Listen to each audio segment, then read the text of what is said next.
ঐতিহ্য আর সম্ভাবনার জেলা ঠাকুরগাঁয়ের বিস্তীর্ণ ফসলের মাঠ। মাঠ জুড়ে হলুদের সমারোহ। সরিষা ফুলের হলুদ হাসিতে রঙিন হয়ে উঠেছে ফসলের মাঠ। শীতের সোনাঝোরা রোদে চিকচিক করছে হলদে বরণ সরিষার ক্ষেত। সেই সঙ্গে মৌমাছির গুনগুন শব্দে মুখর হয়ে উঠেছে চারপাশ। মৃদু বাতাসে দোল খাচ্ছে হলুদ ফুলে ভরা গাছ।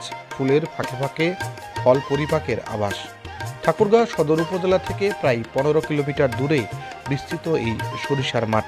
যতদূর চোখ যায় শুধু সরিষা ফুল, মাঝে মাঝে বাতাসে দুলে ওঠে নরম কচি ডাঁটা।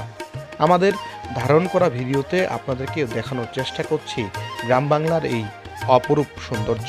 গ্রামাঞ্চলের সরিষা ক্ষেতের এই দৃশ্য উপভোগ করতে আপনিও আসতে পারেন, কিন্তু কৃষকের অনুরোধের কারণে আমরা এই লোকেশনটি শেয়ার করছি না, কারণ ছবি তোলার কারণে এই ফসলের অনেক ক্ষতি হতে পারে বলে কৃষকরা এখানকার আমাদের কাছে আশঙ্কা প্রকাশ করেছে।